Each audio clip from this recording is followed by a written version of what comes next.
Hi, girls. Welcome back to the Pink Podcast. I'm your host, Wendy, and today's episode is going to be about the beauty standard.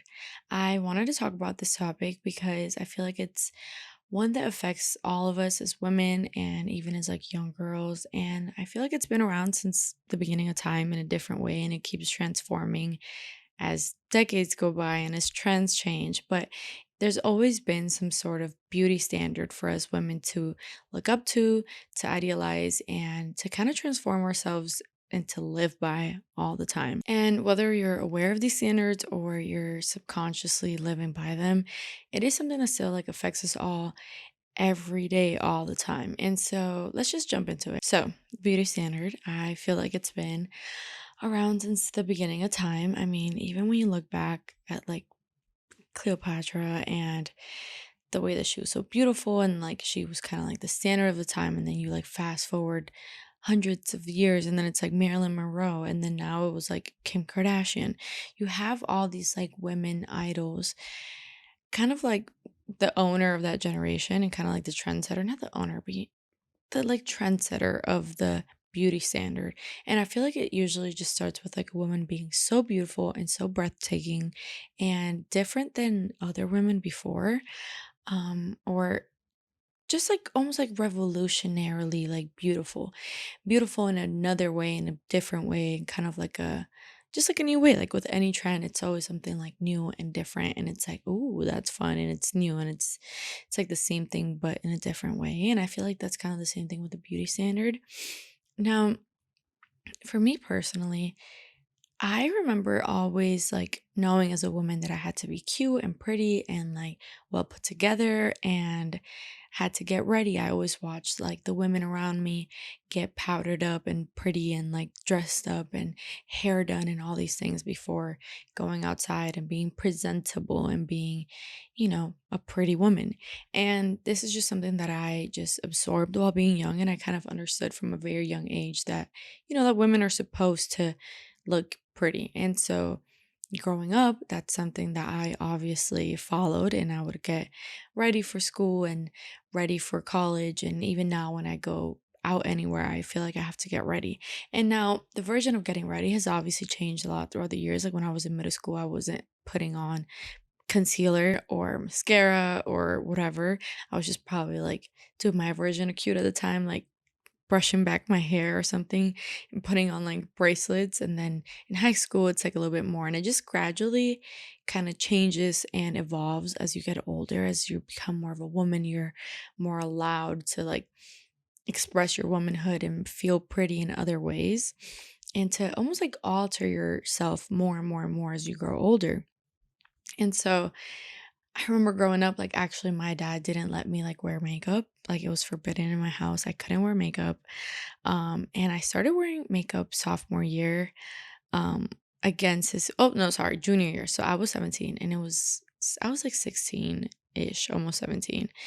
And it was so against his will. Like he didn't want me to at all. I would get home and I would get in trouble sometimes. But that was like the beginning of me like almost like forcing him into letting me wear makeup. And it's crazy because after that, I obviously developed like this huge passion for getting ready and doing my makeup and feeling like makeup ready. Like, putting on a full face of makeup at like 16, 17 isn't like per se age appropriate, like to be wearing that much makeup all the time. Or not that it's not age appropriate, but it's not needed. I feel like once I felt myself so pretty, like with all that makeup on, I felt like unstoppable. And I felt like, wow, I am only this pretty when I have all this makeup on. And so I kind of became like dependent on all that makeup to feel at my best. And I'm kind of glad that he didn't let me like wear makeup before that, because I feel like it would have only like led me to more and more and more like enhancements growing up than kind of like the late start that I got, because I was still trying to catch up to like how to do my makeup properly and like learning new techniques. Then if I would have been like 12 already knowing how to get ready and be perfect and cute, then maybe I would have been interested into like other things by the time I was like 17. So that's like my personal journey with makeup. And I feel like makeup is kind of like the first stepping stone for a lot of us women into the beauty standard of womanhood, right? Whether it's like you start off with like a little bit of lip gloss when you're little and like a little bit of blush, and your mom like lets you put on some of her eyeshadow or whatever it is. Like you kind of start stealing your mommy's stuff, and then it just evolves. It keeps on evolving and evolving the more and more you grow up. And I think a turning point for at least my generation was like the rise of the Kardashians, but specifically like Kylie Jenner. I remember watching her like the Tumblr era, and like I never had Tumblr, but I just remember seeing like all those types of pictures online at the time. And it was like she had started this trend with like lip filler, right? And I think we can all accredit the the fame of like lip filler to Kylie, and like the fame of BBLs to like Kim. And when you're young, you don't really understand. Like, I didn't really understand what lip filler was. Like, obviously, I didn't have any, like, I was like 15, 16, and I was just like, what? Like, I don't understand. But I just knew it looked good. That's all I knew, and that's all I cared about. I was like, this looks good. She looks great. And also, she was like the beauty standard. Like, Kim and Kylie were kind of like the beauty standard of the generation. Like, Kylie was for more like the younger people, and like Kim was like the beauty standard of like the adults, I guess. Like, I don't know. It was kind of like both of them at the same time in different ways, but very similar. You get what I'm saying? And so I just remember like seeing how good she looked, and like, oh my god, everybody was getting like their lips done, and it was just like the big lip look with like the eyeliner and the big brows, like 2016 core.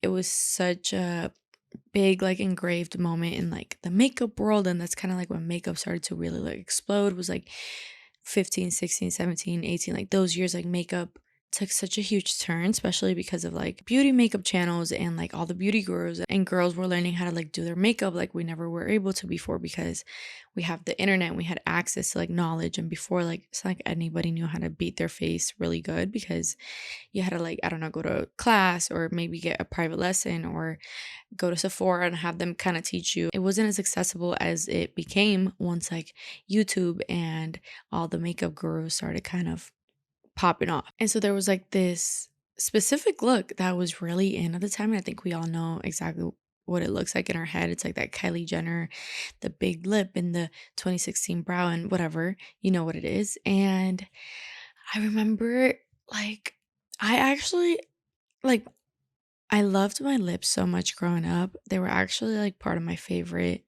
like one of my favorite features about myself. I remember, like when you're younger and you talk to like a boy and they're like, oh, what's like your favorite thing about yourself? Or like your friends, whatever. Like I remember people asking each other all the time, like, what's your favorite thing about yourself and your least favorite, whatever.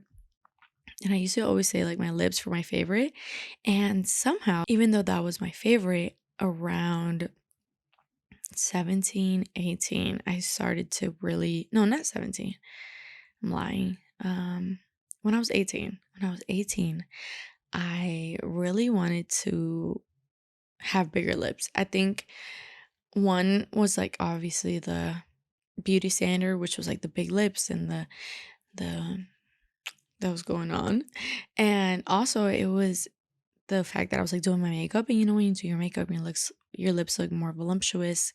And I was like, wait, I really like how my lips look when I have makeup done, but they don't look this like nice and voluminous when I don't have makeup on. So I was like, wow, if only they could look like this like all the time. And so that started to become like my new desire. I really wanted to like have these fuller lips and whatever.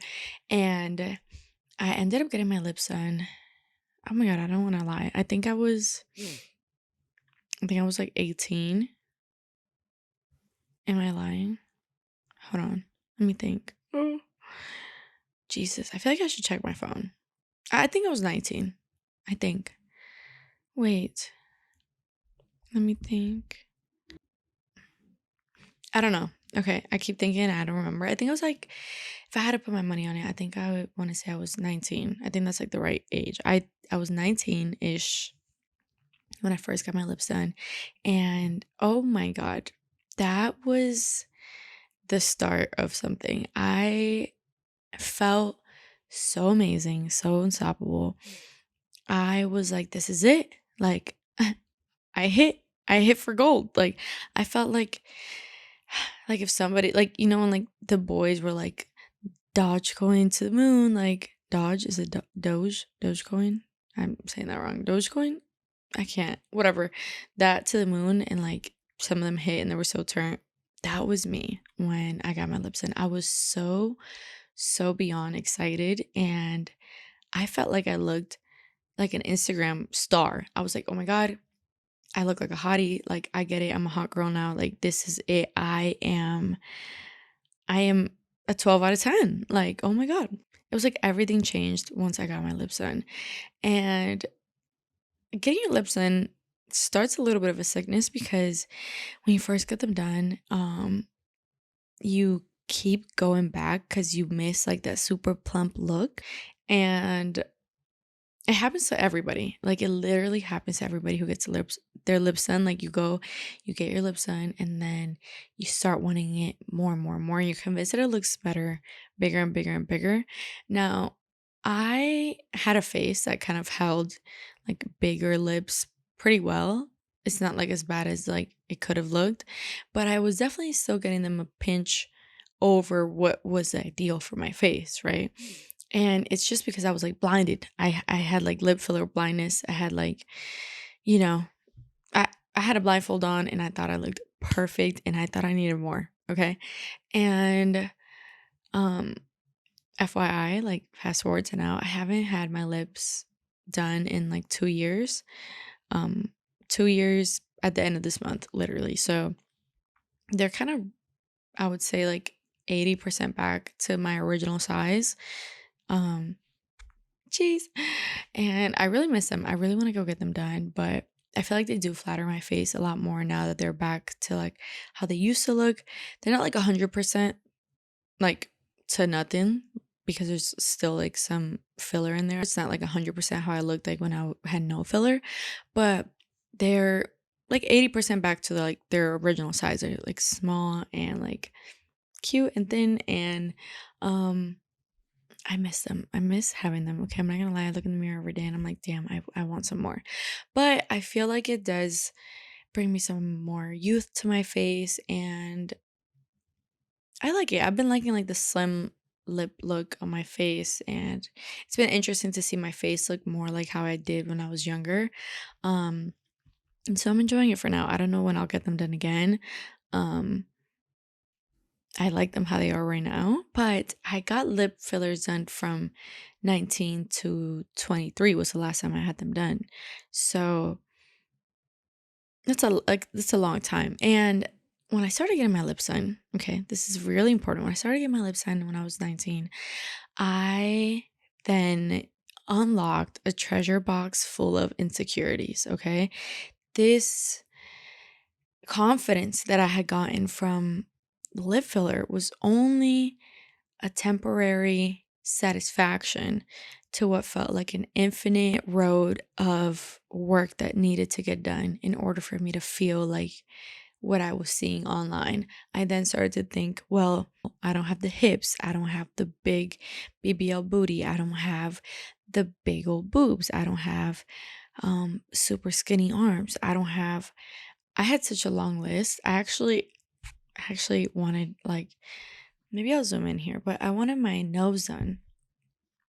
Ridiculous, right? Just because it's not as like um pretty from my right side. Like I have like a asymmetrical face as like most of us do, but I really enjoy like this side of my face, which is why this camera's on this side and you're like this, a little angled.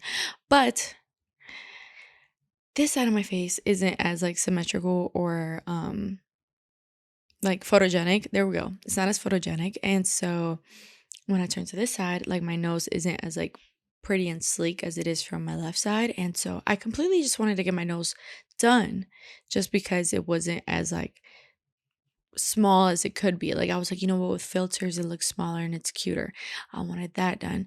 I wanted like slim on my jaw. I remember this, I kind of forgot about this until now that I'm talking about all these things. I wanted to get like my forehead reduced because I feel like my forehead was too big and I wanted it to be like a small little dainty like forehead, and like a hairline thing too. Oh, just poor mic. And like a hairline thing too, when they bring your hairline down, because I was like, oh my god, like I want like smaller forehead. Like I wanted, what else did I want? What else? What other stupid shit did I want?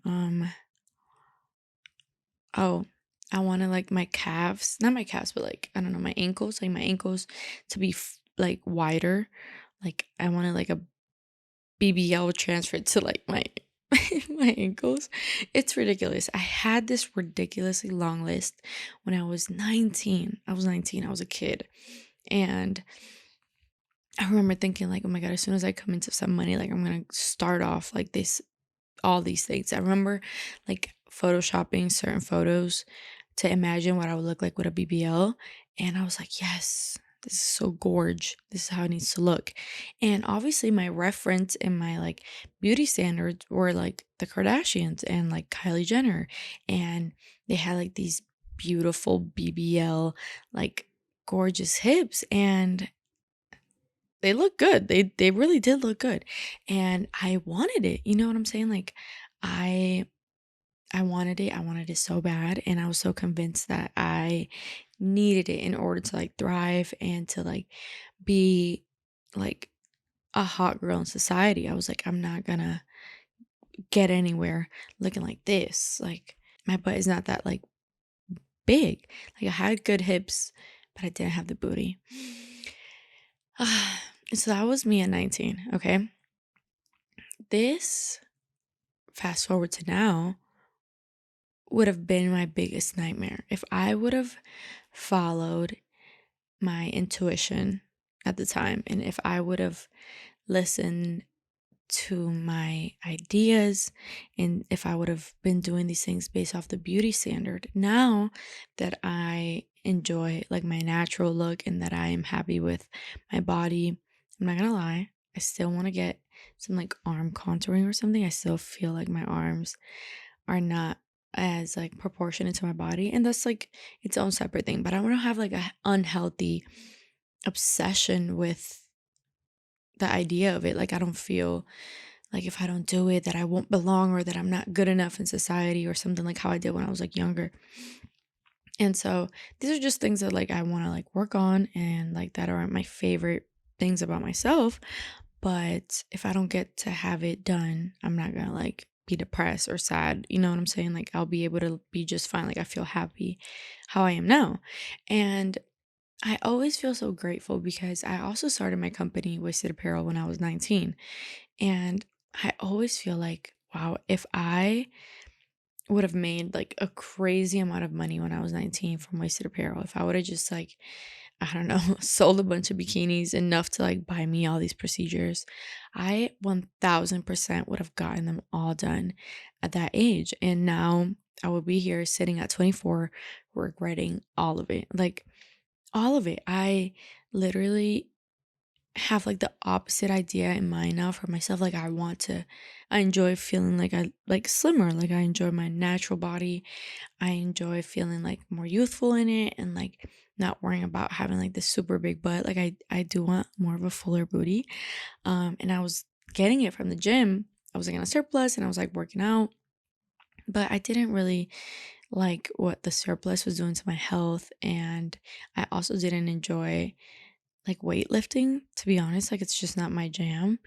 And I kind of gave it up and swapped it for like for a while I had swapped it for just like walking and cardio and like purely like leg day and cardio because I didn't want to lose like all my booty. But even then it was like a lazy leg day compared to what I used to do when I was trying to build up my butt. And then fast forward to now, I'm like into like the yoga and the Pilates because I really want to work on my flexibility because it's one of those things that it's really important for your body, but also I had more of like a horrible flexibility. You know what I'm saying? Like I was in the cases of like, damn, you can't touch your toes. Like I couldn't even touch my toes ever. Like it would take me like 5 minutes of me like hanging over myself in like extreme pain to like be able to touch my toes. And I'm only 24, so that's not like the best flexibility case you've ever heard. So I was like, you know what, you need to improve your flexibility. It's just time. As a human, you need to do this for like the health of your body and like the longevity of it. And that's like my new thing now. And so now that I've don't weight train anymore now that I just eat such a clean diet. My body has obviously like slimmed down and toned up. And I love how it looks. I feel so confident and so youthful. And I feel like how I did when I was like younger, like I feel more youthful rather than how I did look like last summer when I was in a surplus. Like I obviously had like nice voluptuous booty and like hips and thighs, but I didn't like how the rest of my body looked and I didn't really enjoy how I felt in it as much. So, with that being said, I'm so grateful that I didn't have all that money at the time and even like 20, 21, or even 22. I feel like I would have gotten any of those things done up until 22. And, like a lot of us girls do have the opportunity to get these things done. And a lot of the reasons why I didn't get more filler in my face, like I remember going into my um filler lady's office and being like, can I get cheek filler and can I get jaw filler? And I was just naming all these things that I just thought would make me look prettier. And I didn't understand like who needed those things or like why like somebody might benefit from like some cheek filler or like jaw filler to maybe like balance their face and like kind of get like better proportions and maybe they feel like they want a little bit more volume here or there. I just knew that the women that I was idealizing as like the beauty standard at the time, that like I was seeing like things online like this is what they get done. And I was like, okay, perfect. Give me my serving. Serve me up some of that, please. And I was just going to the office like, can I get this and this and that? And I thank God every day for the fact that my um what would you call it? As I don't know. I don't know what's the name.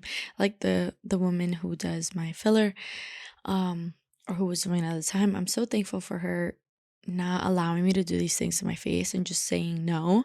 And it's so important to go to somebody that you trust that much with any type of body procedures that you ever do get done because I can't imagine how much I would have destroyed my face if she would have let me do all these things. Like, remember when I said I wanted to get like the nose job done when I was like younger? I remember seeing online that like um instead of getting it done, you could just get like filler on the bridge or wherever to kind of like give the illusion of a straighter nose or whatever goals you were trying to accomplish by getting a nose job, that you could kind of do the same with filler. And I remember going to the office and being like, "Hey, nose filler me up, please." And she was like, well, first of all, no, your nose is fine. And two, nose filler is like one of the most dangerous fillers because it can like basically hit like a vein or something. I forgot what like the real problem is, but it can cause blindness and it's like a real risk and it's hard to prevent in a sense. Like it's really dangerous, really risky, and it doesn't just go the way that they want it to all the time. And it has caused blindness in multiple people, enough for it to be a problem and enough for it to be where some people do not offer the service at all.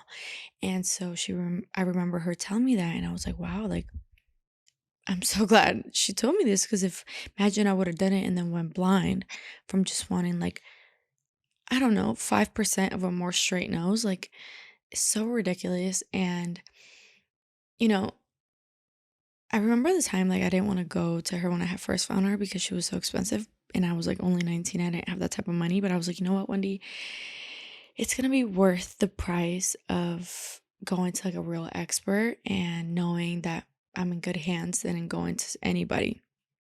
And that was such a good investment because this same person who maybe I could have gotten the lip flare for 25, 30% less somewhere else, she held me down and told me no multiple times. Even the last time that I went in trying to get lip filler, it was 2023. And I just went in for like a half syringe, like a little bit of a filler. That's all I used to do when I wanted to fill. And she was like, nope. She was like, your lips are full enough. You don't need any more. Just go home, come back in 6 months or something, and we'll check then. And I just haven't went back since. I actually like listened to her and I was like, you know what? They are full. Like, what am I even talking about? And I haven't gotten them done in 2 years. So I really appreciate having somebody like that because imagine just walking to an office and saying, put a cheek filler here, put nose filler here, put jaw filler, I mean, that's all money for them. She had to turn down money to tell me no. And not everybody's going to do that. I mean, she's a business. It's almost like dumb of her for her to tell me no. It's a bad business move. But at the same time, it might be one of like the best things she could have done. One, obviously for me, and two, now anytime anybody wants to get any work done, I super, super recommend her to everybody that ever asks me, hey, you know where I could go for this or that, just because I trust her so much that she'll tell me no to my face multiple times. So any stupid request I have. But I'm thankful that I didn't because of that, because I feel like the beauty standard or kind of like the trends change so much. And us as women, as much as we want to like separate ourselves from it and not follow it, we intuitively always kind of seem to like lean into them.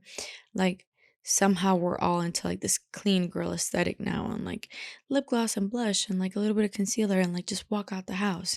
And I know that 5 years ago we were all beating our faces, like if we were going to a wedding, just to like to go to Walmart. You know what I'm saying? Maybe not to Walmart, but you know what I'm saying. Like we were all really like beating our faces.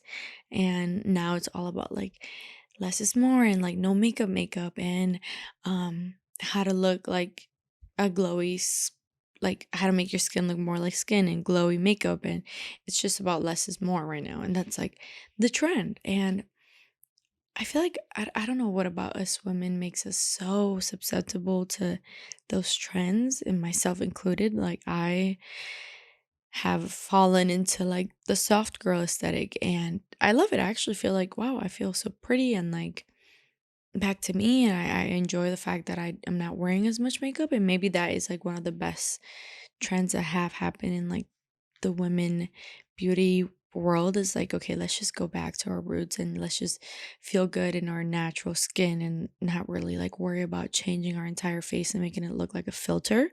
So maybe that's one of the more like positives one to come out from the beauty standard. But we are just victim to it. And everybody knows now like the big thing is like Ozempic, and like couple years ago it was like BBL. So it's like who can keep up with like these fluctuating things from like wanting like the biggest butt ever to now people are getting their BBLs removed and they're going on Ozempic to get super skinny. And like we are just like victims to like societal standards of beauty. And we, as women, I feel like a lot of our social value comes from our looks, and we kind of like agree to that, and we just like subconsciously or consciously just kind of like go with it, and we're like, okay, let's get cute. And a man's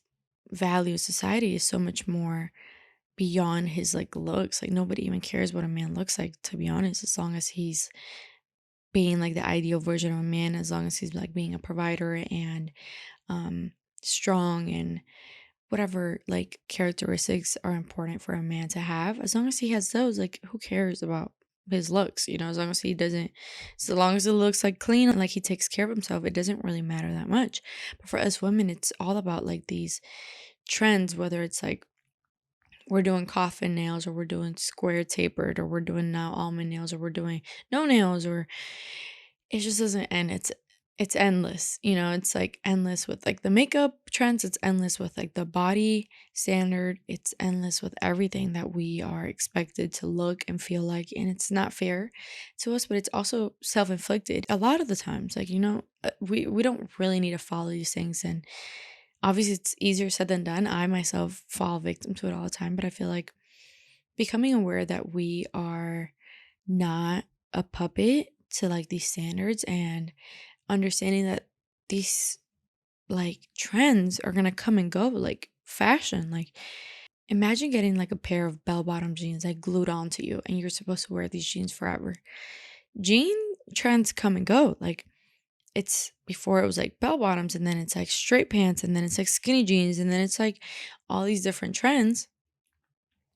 And so that's cool when it's clothes. Like at least you can kind of like go into your old wardrobe, like whatever you have stashed away, or maybe you go buy some new things to, whenever different jeans come back into style. But if we're treating our bodies how we're treating a jean trend, and we're going and getting a BBL done, and then 10 years later, it's like, well, back to skinny jeans, then it's like, shit, like, what do you do now? And so I feel like that's why we have to stop playing these games with like our bodies, like if it was just a piece of clothing that we can change as the trends change, because it's not clothes. It's not just like a hair color. It's not just a nail.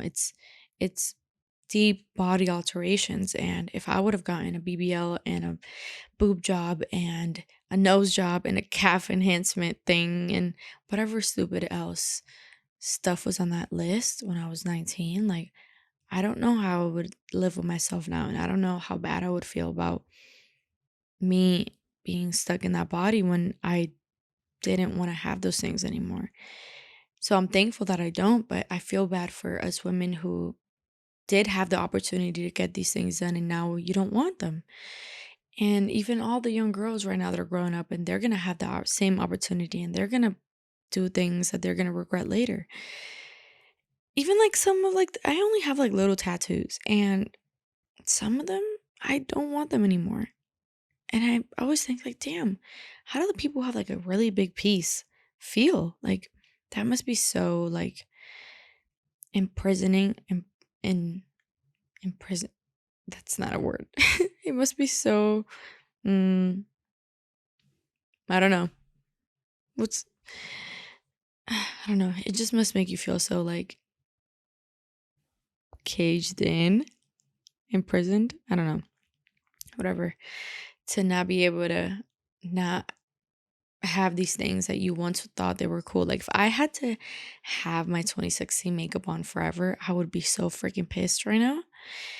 And that's kind of the same thing with the bodies, and it's kind of the same thing with like tattoos and just like all these things that are like huge body modifications that like we love now, but are we going to love them in 10 years? Are we going to love it in 20 years?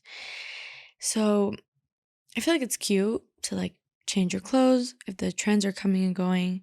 I mean, that's a different conversation because like landfills are getting super full of clothes from all these stupid fast trends. But just like let's imagine you had like your mom's wardrobe and you can change it in and out of like skinny jeans and like bell bottoms. Like let's just ignore like the harming the earth part for the sake of the argument of like clothes and bodies. But you know what I'm saying? Like at least like changing your clothes or changing the way you do your makeup isn't as dramatic as like changing your body forever. And I think as like women, we need to be responsible enough to kind of put a stop to this and tell ourselves that we're not going to treat our bodies like a trend and that we're not just going to keep altering ourselves to fit what's the newest, hottest thing and to look like some girl who's like now the chosen beauty standard just for it to change. Like, and even if it didn't change, like, how weird would that be? Like, why would we all want to look the same? And I get it. Like, as humans, we have this deep need to like fit in and to be at the top of like the food chain and to like, be desired by like the opposite sex and accepted into society and just whatever. But we can't do that with our bodies. And as women, we are exposed to this from so young until you die. Like women get facelifts at 80, 90. Like it doesn't ever end for us. It starts from so young and it never ever ends. And I feel like we need to put an end to it ourselves, or at least to the body modifications that we cannot change. If we want to change our makeup trends or our clothes or whatever, or our hair, fine. But let's just stop treating our bodies like a fashion trend because it's not. And I love you girls. I hope that this conversation maybe inspired you to not be so harsh on yourself, to not want to get something done that maybe you did want to get done. And maybe you're like, you know what? It's true that maybe one day this will no longer be cool. So why do I even want to do it? I'm going to regret it one day. Because I literally thank God and the universe all the time that I didn't have enough money growing up to do any of these changes to my body. So shout out to that. Everything happens for a reason. I'm glad that I wasn't rich at 19 or 20. And I love you girls. I hope that you feel more comfortable in your skin every day and that we can just stop being so hard on ourselves, okay? Because we're just girls. And we don't deserve to hate our bodies all the time, depending on who's the president of hotness in society, okay? Because it's all made up and nobody cares, and we shouldn't be living up to that, okay? All right, I love you girls. I'll see you all next Wednesday. Thank you for watching and tuning in. And if you haven't already, give this video a big thumbs up. Okay, she's a YouTuber. Give it a thumbs up, comment down below. And just let me know how you feel about it. Subscribe if you haven't already, and I'll see you all next Wednesday. Bye.